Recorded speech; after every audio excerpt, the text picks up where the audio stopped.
resurrection, although, again, this remains heavily contested. Let me tell you something about the Pilate stone, okay? This is one of the most fascinating archaeological discoveries that we will talk about all day.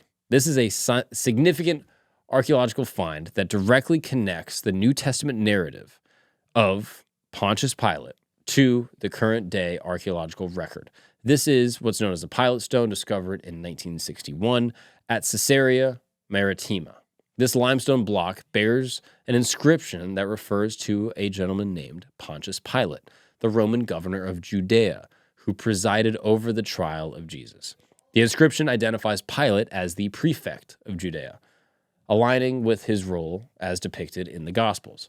Before the discovery of the Pilate stone, there had been little archaeological evidence to confirm that Pontius Pilate even existed. But yet this discovery provides a crucial link between the gospel accounts and the historical reality. Now, there's another fascinating piece of archaeological evidence, and this is what's known as James' ossuary.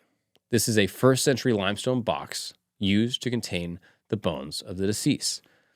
The description on the ossuary reads, James, son of Joseph, brother of Jesus. If authentic, this ossuary provides an important archaeological link to Jesus and his family. However, the ossuary has been a subject of controversy with debates over the authenticity of the description, of course. Nevertheless, if genuine, it would be one of the most direct archaeological pieces of evidence for Jesus' historical existence. Now, one little note I want to put here as a Catholic, okay?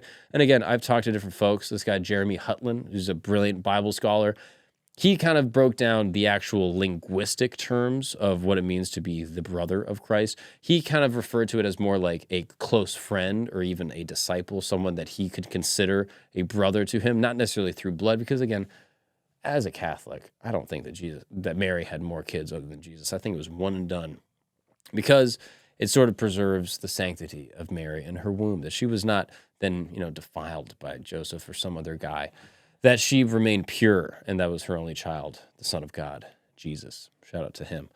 So I just want to make that note. Again, when we talk about James and it says brother, I'm totally fine with that. Early translations say brother.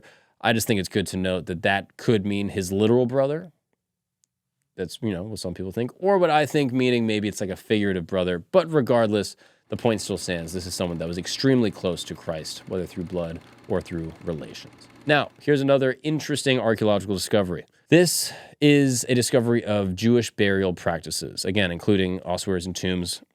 And these discoveries provide context for the burial of Jesus as described in the Gospels. Again, there's a lot of interesting information about the burial of Jesus with the shroud, etc. The discovery of the remains of a crucified man named Yehohanan. This is discovered in a first-century tomb outside of Jerusalem, and it offers important insight into the Roman crucifixion practices during Jesus' time. Again, skeletal remains of Yehohanan show a large nail driven through his heel bone, providing rare evidence of crucifixion in the time done by the Romans, which again, this is something that is integral to the death of Christ.